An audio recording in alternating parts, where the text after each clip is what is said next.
Salut, c'est Seb. Alors aujourd'hui, je suis toujours à Siem Reap et puis je me suis posé dans un endroit qui est plutôt sympa. Je pense que tu le vois un peu derrière moi. C'est un endroit qui est très design, qui est très dans l'air du temps finalement de ce qui se commence un petit peu à faire en Asie, qui est très inspiré par les grandes villes occidentales avec des grands bâtiments en béton, en verre, très industriels en fait. Et c'est un cadre qui est plutôt agréable, très sympa, très bien fait, très bien aménagé, sur lequel tu peux te poser pour venir travailler à l'intérieur. Évidemment, tu as tout ce qu'il faut pour te poser et en profiter, du bon wifi, des grosses connexions, et donc tu peux y passer la journée. La bouffe et les boissons ne sont pas très chères, donc c'est plutôt très agréable.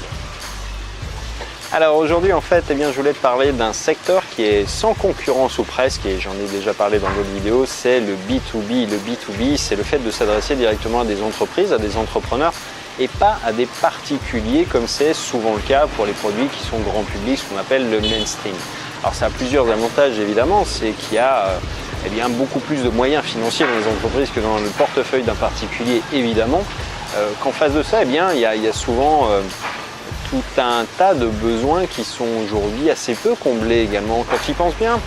il y a plein d'entreprises qui sont un petit peu à la bourre, je ne te parle pas des grosses entreprises, alors elles font un peu n'importe quoi avec l'argent, c'est-à-dire qu'elles font des campagnes institutionnelles, elles achètent de la notoriété, des choses comme ça, enfin tu vois des groupes comme Coca et ils passent leur temps à faire en sorte que tu vois leur marque du matin jusqu'au soir, mais c'est pas forcément du marketing qui est c'est pas du marketing direct, c'est pas du marketing dont on mesure réellement l'efficience.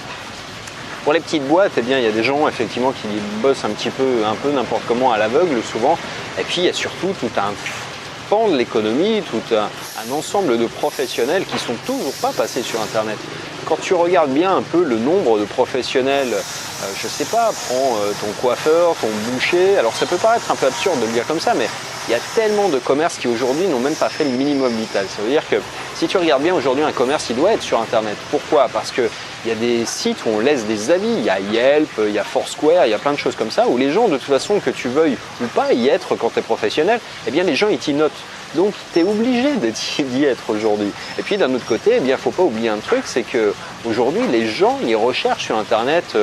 je sais pas si toi aussi tu recherches, je sais pas, un coiffeur, un comptable, un truc, bref tu tapes la ville ou l'arrondissement de la ville et puis tu tapes la profession à côté quand tu cherches un garagiste, un truc comme ça. Et c'est vrai qu'aujourd'hui tout le monde utilise en fait le smartphone et donc tout le monde en fait recherche les pros de cette manière-là. Et c'est vrai que c'est un paradoxe. C'est parce qu'il y en a encore plein d'entre eux qui ne sont pas passés sur Internet, mais ils y sont, et ils y sont de toute façon de gré ou de force, j'allais dire, et puis surtout ils sont obligés d'y être parce que tous leurs clients fonctionnent comme ça. Moi quand j'arrive dans une nouvelle ville, et je voyage beaucoup, donc c'est vrai que c'est une habitude que j'ai, je prends Google Maps, je recherche les supermarchés à proximité, je recherche les magasins bio, je recherche après avec Foursquare des endroits où je peux aller me poser pour travailler, et puis après j'ai fait déjà un petit peu un maillage de la ville avec ce qu'il y a le plus proche de l'endroit où je me suis posé, et donc du coup je fonctionne exclusivement comme ça et je suis pas le seul en réalité. Tout le monde ou presque fonctionne comme ça aujourd'hui, et c'est vrai que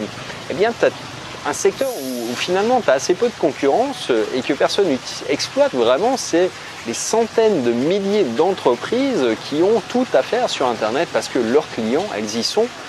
directement aussi, et donc il y a plein de choses à faire, ne serait-ce que nettoyer ou du moins proposer au commerce par exemple de s'occuper à leur place de leur profil Yelp, tous les sites où on va laisser des notes et des commentaires sur les commerces, de s'occuper de gérer leur e-réputation en fait, rien que déjà ça leur ferait gagner des points et donc des clients, parce que tu as des gens qui sont vraiment descendre dans les commentaires, alors pas toujours d'une manière justifiée en plus, parce que c'est souvent leurs concurrents qui balancent des trucs un peu dessus et qui en profitent pour se remonter. Donc c'est vrai qu'il y a une économie à deux vitesses qui se met un peu en place, ceux qui sont sur le net, ceux qui y sont pas, et ceux qui connaissent un peu le système quoi. Et de l'autre côté, là on parle vraiment déjà de centaines de milliers de personnes qui y sont pas et qui pourraient y être, donc il y a énormément de prestations à faire,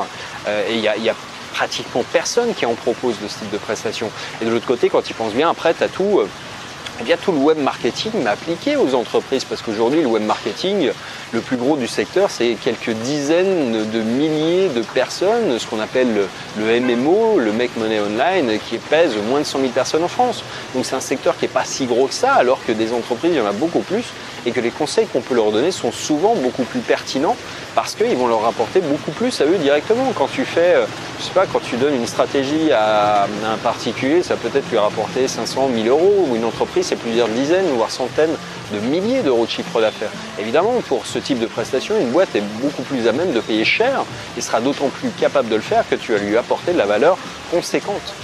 Bref, je t'invite vraiment à réfléchir sur cette question, sur le B2B et à des prestations que tu pourrais développer. J'y reviendrai dans les prochains jours avec des vidéos où je te parlerai justement de solutions que tu pourras éventuellement mettre en place pour les entreprises et essayer de monter un business autour de cette activité-là. Allez, je te dis à demain dans une prochaine. Ciao!